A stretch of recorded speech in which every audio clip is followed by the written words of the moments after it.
Salut les kikis. Nous, tontons et tatas, parrains et marraines sont des grands malades. J'ai reçu un rice cooker, maintenant je reçois un aspirateur. Un Dyson en plus, c'est pas de la merde. Hein. C'est tonton Jarod qui nous envoie ça. Il a envoyé 3 colis. Un, ce sont les mini Revo. L'autre, c'est celui-là qu'on a rapidement ouvert, c'est pour ça que c'est dans le titre, ce que c'est dedans. C'est un Traxxas IMAX brushless. Et le troisième, on a un souci parce que tonton il a fait son manie. Il a oublié de scotcher la pochette et on a reçu que la pochette. On n'a pas reçu le carton, donc ça c'est en cours chez Mondial Relais. Il les a contactés pour trouver le carton. On a une blague aussi avec le Hyper VS2 de LV Hello. Souvenez-vous, Chronopost a perdu les deux ST Pro. Ensuite, le deuxième colis qu'on a renvoyé par Mondial en 2 morceaux est arrivé. On a repris Mondial et Mondial a redirigé les colis. Mais en redirigeant le colis, ils ont pris l'étiquette d'une dame qui a acheté un aspirateur. Tu vois le lien? Et ils ont collé ça sur mon carton VS2. Résultat, LV Hello ont unboxé un aspirateur. Et là, tu dis, ouais, franchement, il y en a deux qui relâchent Koumoun. Il y a quelqu'un qui a fait une poupée vaudou de LV Hello, et puis dès qu'il y a un truc en route, il pique le transporteur. Tiens, allez. C'est une dame qui devait avoir cet aspirateur, mais cette dame a reçu une enveloppe à la place d'un colis. Je te laisse deviner le bordel dans le centre de tri. Il y a une petite touille dans le potage. Donc on espère évidemment ce qu'il y a de mieux qu'ils vont retrouver rapidement notre VS2. Le colis, une fois de plus, a été assuré, mais... voilà, c'est dommage quoi. Genre, parce que même avec le prix de l'assurance, on ne pourra pas refaire l'équivalent. On avait quand même l'engin complet RTR, plus la carreau, les roues, le machin, le bidule. Hein, donc ça m'emmerde pour eux, franchement. Surtout que c'est la deuxième fois que ça merde chez eux. Pas chez eux, hein, c'est pas eux, hein, c'est pour renvoyer chez eux. Alors je sais pas, là où ils sont... au fond des Pyrénées, quelque part là-bas, si les transporteurs ont un petit problème de vignoble, le collier, c'est pas grave, change de ticket, c'est bon. Ça me fait penser un peu à l'histoire des ch'tis, tu vois, les animaux qui commencent la tournée, les hockey, et à la fin, ça part en cave. Bon. Alors, là-dedans, en tout cas, tonton nous a mis un Emax brushless. Ce Emax, vous le savez, on en a déjà parlé assez sur la chaîne. C'est un engin que tu aimes autant que tu le détestes.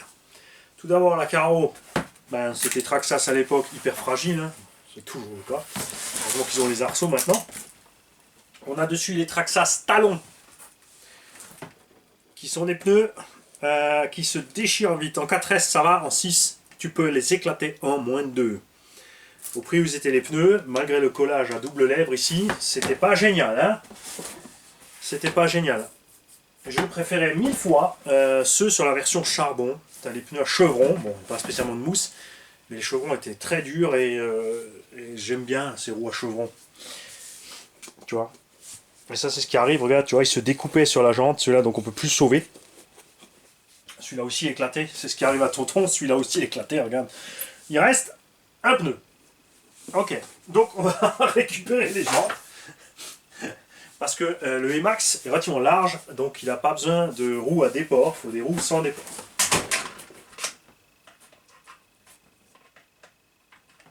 Ça tombe bien parce qu'on va revenir sur cette époque où Traxxas a créé sa réputation qui a énervé tout le monde.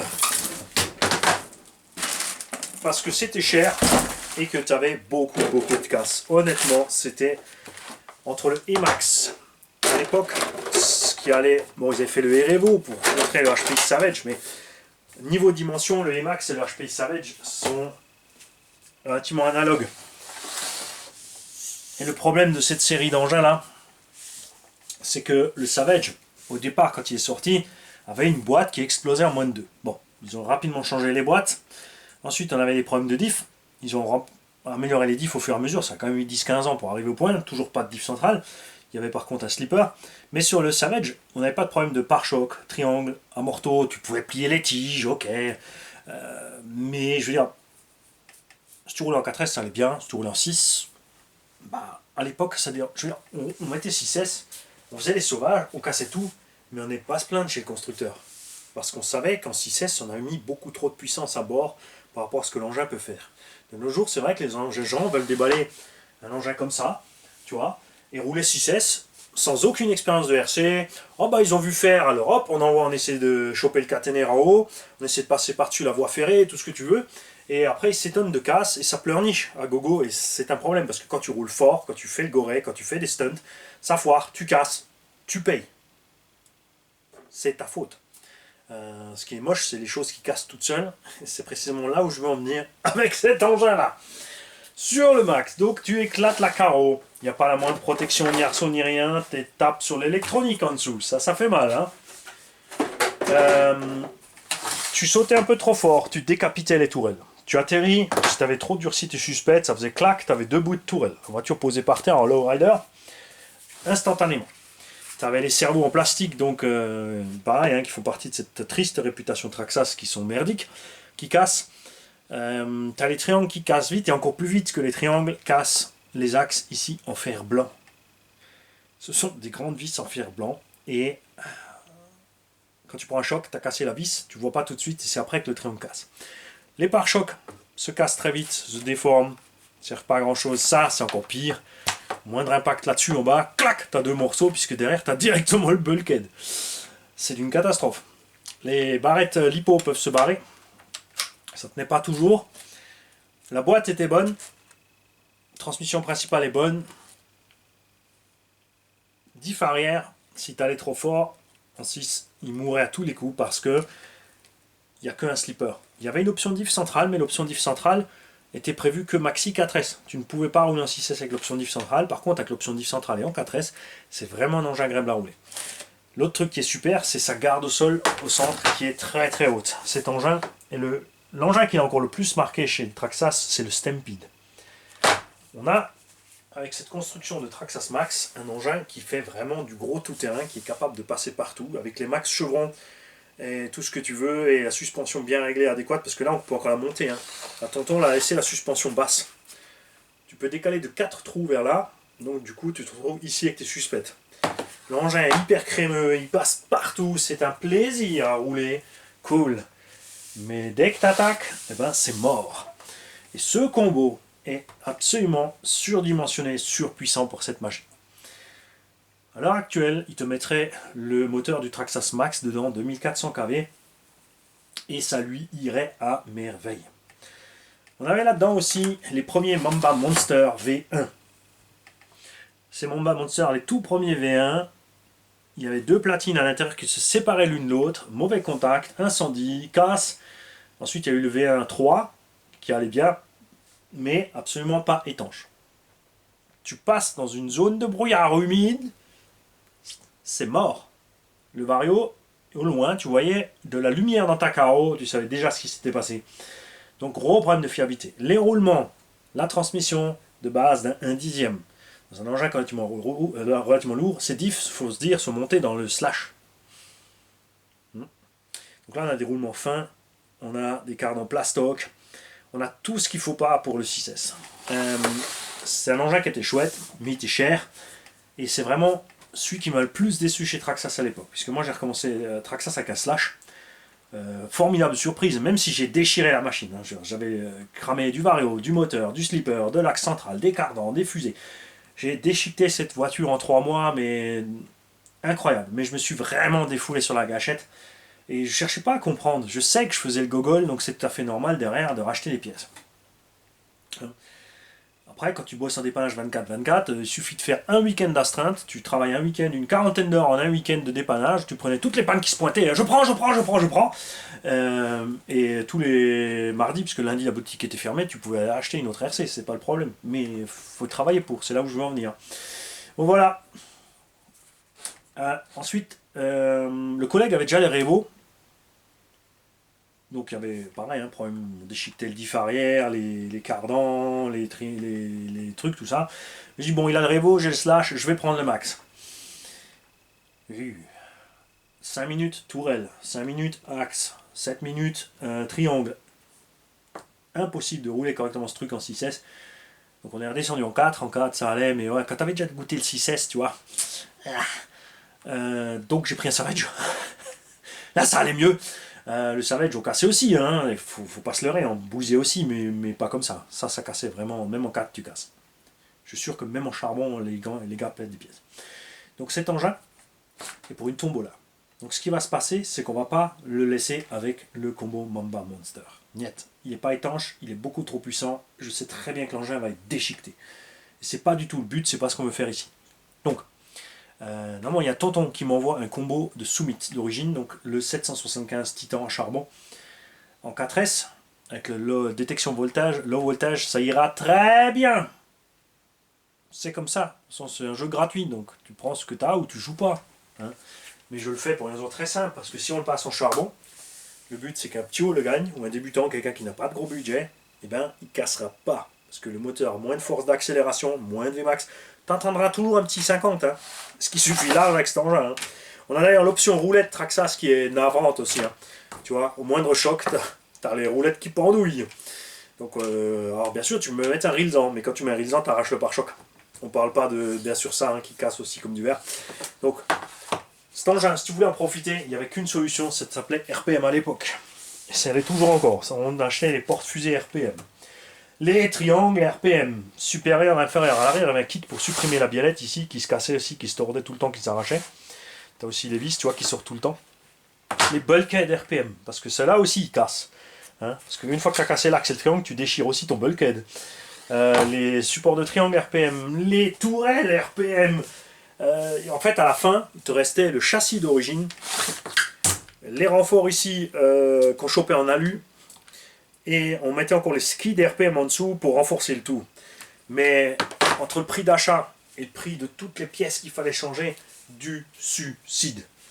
Mais voilà, tu l'as acheté, tu vas jusqu'au bout de ta connerie. Hein, je veux dire, au fur et à mesure qu'on cassait, on avait tout remplacé à la fin, tu vois. C'est pour ça que de nos jours, c'est vrai que des gens qui disent ouais, 1200 € X-Max. C'est parce qu'il y a 10 ou 15 ans, t'as pas roulé avec ça. Parce que sinon tu dirais waouh, 1200 €, il est tellement gros, il n'y a rien à faire. Mais c'est génial. Parce qu'à l'époque, on avait mis autant d'argent là-dedans. C'est ce qu'il ne faut pas oublier. T'as acheté la caisse 650-700 €.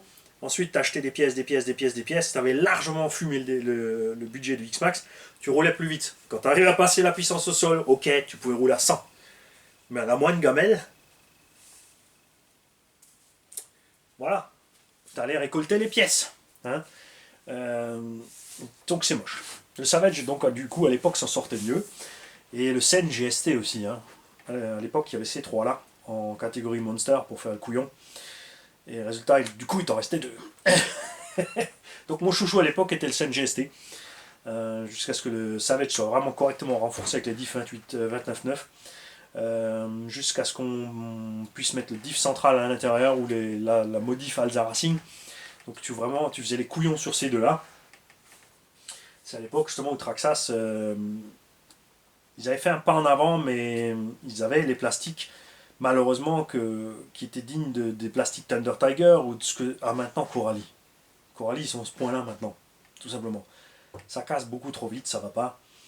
Mais voilà, on espère que ça va venir, puisque Traxxas aussi, je veux dire maintenant avec le REVO2, le Sledge, le Traxxas Slash Ultimate, il a aussi ses nouveaux triangles. Après, le problème, c'est le prix du Slash Ultimate, c'est n'importe quoi. Le Rustler a ses triangles aussi, ce plastique. Voilà, on a du foutu bon matos maintenant en plastique chez Traxxas. Les transmissions sont solides, les roulements sont devenus meilleurs aussi. Ça s'est amélioré, mais à l'époque, vraiment, c'est là que Traxxas a forgé une réputation catastrophique. HP, ils avaient remonté le niveau plus vite. Ils avaient aussi commencé très mal avec le Savage Flux HP, mais ils ont monté le niveau quand même beaucoup plus vite. Et à l'époque, tu n'avais pas Arma, tu n'avais pas Coralie, donc il y avait vraiment que ces deux-là qui se tiraient dans les pattes. Tu avais Sen justement, mais très très très mal représenté en Europe. Tu avais vraiment du mal à trouver Sen. Une fois qu'on avait trouvé Sen, alors là, tout allait mieux. On dézinguait aussi de la pièce à gogo. On les mettait en pièces à chaque sortie de nos machines. C'est pour ça que je comprends tout à fait ceux qui le font maintenant encore, qui découvrent la RC, qui viennent dans le monde de la RC, qui déchiquetent tout. Et comme dit, la seule différence, c'est que nous, on râlait pas, on savait qu'on avait fait de la merde. Hein, donc rendez-vous compte, quand vous prenez des gamelles à gogo, que vous restez toujours plein gaz dans le coin, la gâchette soudée, quand vous cramez vos combos, vos roulements, tout ça, c'est vous. C'est vous. C'est comme ta voiture à l'échelle 1. Sur l'autoroute, c'est 130 maxi. Ta caisse, elle roule à 200. Si tu roules à 200, c'est ta merde. C'est toi qui assumes ce que tu as fait. Et bien là, c'est pareil. On a les capacités d'aller beaucoup plus fort que ce que l'engin peut faire. Parce que avec ta Clio à 200 sur l'autoroute, vas-y te prendre une gamelle. Il n'en restera plus rien non plus de ta caisse. C'est la même chose ici. Donc cet engin sera préparé avec un moteur charbon ou un petit brushless. On va voir ce qui traîne encore là. Je crois que j'ai encore un petit 36 74 ou 70. Avec un petit combo 4S charbon. Brushless, c'est vrai que ça peut être pas mal. Tiens, elle est tombée. Tu vois, j'ai encore un petit moteur brushless. Avec un axe de 10. Non, c'est rien, ça c'est du 300 ampères de conso. Prenez surtout pas ça. J'en ai encore un, regarde. La Surpass 3614 1900 kV. Avec l'étagement d'origine. Donc un petit pignon. Je crois que c'était quand même déjà 17. En 1768. Le Emax était livré en. Non, 65. 1765. Quelque chose comme ça. On pourrait laisser celui-là. Ça ira un petit peu moins vite que l'origine. Ça sera en 4S, on sera bien. Ça forcera pas. On mettra le punch au mini. À voir. Je ne sais pas encore ce que je vais faire. Je verrai ça quand je le préparerai. On va se dégoter aussi encore 4 roues. Est-ce qu'il me reste 4 roues à voir. J'ai peut-être encore des roues, mais c'est pas sûr. Tiens, au passage, on va faire un truc. Parce que j'ai des roues là qu'on arrive à monter nulle part. Parce que le diamètre dedans est trop petit, tu vois. Ce sont des roues de Hobao Hyper MT. Le premier Hobao Pirate MT. Moi je trouve ça chouette. Mais le problème c'est qu'on peut les monter nulle part parce que partout, ça touche les moyeux. Et là pas. Mais Houston, on a un petit problème d'ego. Je crois que cet engin veut être plus large que tous les autres du monde.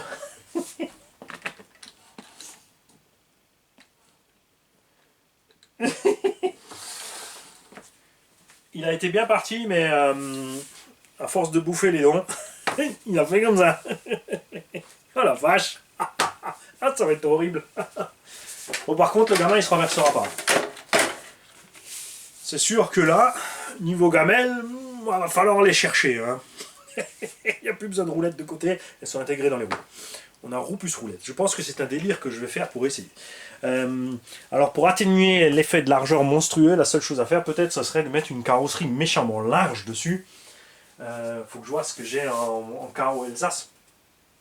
Encore de côté. Mettre une carreau vraiment méchamment large. Pour pouvoir atténuer cet effet de... Et là par contre on mettrait un tout petit pignon. Hein, parce que ça risque d'être problématique pour aller emmener la chose. Hein? Ça va faire un horrible. On verra ce qu'il nous reste en roulette. Ouais. Je crois que j'ai ce qu'il faut. J'ai ce qu'il faut. Il faut juste qu'on voit au niveau des exercices où j'ai 4 roues Seben qui avaient glissé sur le Erevo. Mais peut-être qu'en mettant... Il faut que je vois ce que j'ai encore en exhaust standard. On va voir ça.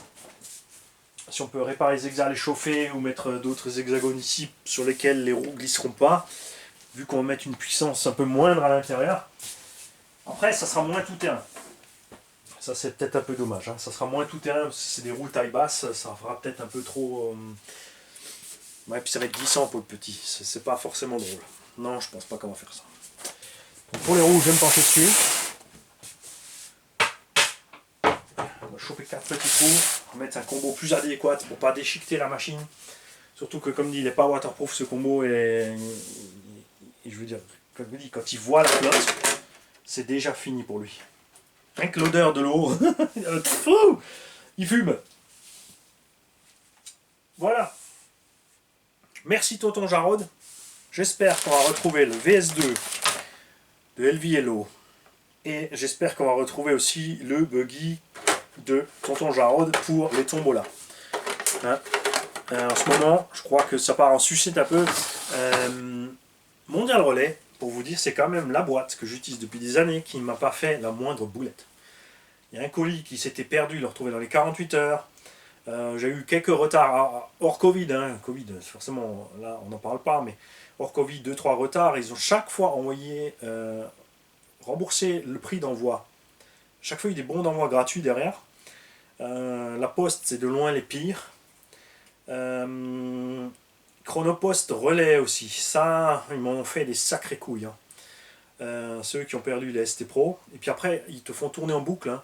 Faut leur courir après. Puis chaque fois, on te dit non, non, on a reçu les papiers. Ah non, on les a pas. Appelez-nous d'urgence. Ah mais non, c'est votre faute. Hein. On ne peut pas lire les papiers. C'est en PDF, tu n'arrives pas à lire les papiers. Tu vois ce que je veux dire. Hein. Un moment, il faut aller en placer une. Enfin bref, c'est un problème. Et là, ça part en couille. On n'en veut pas aux livreurs. Beaucoup de gens sont fâchés avec les livreurs. Les mecs, ils sont payés au SMIC. Ils ont un GPS dans le cul. Ils sont payés au lance-pierre. Quand il y a des malades, il faut qu'ils prennent les tournées, les doubles tournées. Il faut qu'ils courent. Les mecs, ils sont carrément... Ils se font appeler parce qu'ils sont à la bourre. Je pense que nous, on ne voudrait pas non plus bosser dans ces conditions-là, et on commencerait aussi à faire des métiers dans ces conditions-là. Moi aussi, j'ai déjà inversé des colis, j'ai envoyé au mauvais endroit, j'ai switché les étiquettes, voilà. Tu vois, je veux dire, faut qu'on relative un peu tous, mais ce qui est moche, ouais, c'est après, une fois que le colis est perdu, que ce soit la faute du livreur, d'une étiquette arrachée, du colis défoncé, l'important c'est la réaction après si tu as assuré ton colis et là Chronopost Relais vraiment tu vois tous les autres j'ai déjà eu affaire à tout le système de remboursement sauf Mondial Relais pour l'instant ça fonctionnait bien. T'as un délai hein. Ouais, ils se prennent le temps hein. C'est un mois ou deux après l'assurance elle veut les mêmes papiers que tu as déjà envoyé à la personne et tu leur dis mais pourquoi vous avez déjà les papiers? Ah non vous avez envoyé les papiers à Chronopost mais nous on est l'assurance. On veut aussi les papiers. Donc tu recommences tout depuis le début. Et ils mettent des mois à te rembourser. La dernière fois, ça a mis 6 mois, 8 mois, 1 an pour être remboursé. En fait, du délire. C'est là que là, on peut se fâcher. Ça, c'est clair. Donc, merci tonton Jarod. On tient tous les 4 pouces. Oui, j'ai 4 gros pouces. J'ai 2 pieds encore avec 2 pouces. Hein. J'ai aussi des gros orteils, c'est des gros pouces. Donc je tiens tous mes pouces, mes 4 pouces, pour que cette situation se règle rapidement. Je me pose la question, parce qu'on est quand même plein dans le monde ARC à avoir des soucis de colis. Ouais, bon, il y a des boutiques aussi, mettez-vous à la place de la boutique qui envoie des colis, le colis est perdu, il part dans la nature, ils n'ont pas de nouvelles non plus, le client n'est pas content, tu vois, d'abord ils gueulent chez eux, après tu vois, ça part en tout, dans tous les sens. Mais moi j'ai pas le temps de le gérer, mais est-ce que ce serait pas le moment de trouver un avocat qui se spécialise là-dedans, pour ce qui est en réception, garantie, remboursement des assurances justement de ces boîtes, qui puisse nous faire une espèce de procédure simplifiée, où vraiment le fil complet, il faut faire que ça, contacter le défilé de chaque boîte, cette boîte tu contactes là, celle-là, ça, celle-là, là, celle-là, là, les recours AR type, tu vois, à leur envoyer. Ça aussi c'est moche, tu envoies des recours AR et on ne te les rembourse jamais. Hein. C'est eux qui ont fait la couille, toi tu payes ton recours AR. Mais que tout soit le recours AR, le colis, le prix d'envoi soit remboursé. Quelqu'un qu'on puisse, tu vois, tu envoies un mail, tu appelles et tout de suite il te les décoche. Pour que ces boîtes arrêtent de faire n'importe quoi. Ou aussi les frais de douane, hein, par exemple FedEx, avec leurs frais de douane bidon hein, et leurs factures qui arrivent après, de vraiment harponner tous ces gens à gogo. Hein. C'est sûr, c'est un avocat, tu le payes. C'est normal. Mais de l'autre côté, si on peut centraliser tout au mieux que chacun aille dans son coin, contacter son avocat ou son machin ou bidule, d'avoir un gars qui connaît toutes les procédures, qui maîtrise le truc pour vraiment, tu vois, leur marcher sur la tête à tous ces... Hein, qui nous font chier avec les colis, on serait bien quand même. Salut tout le monde.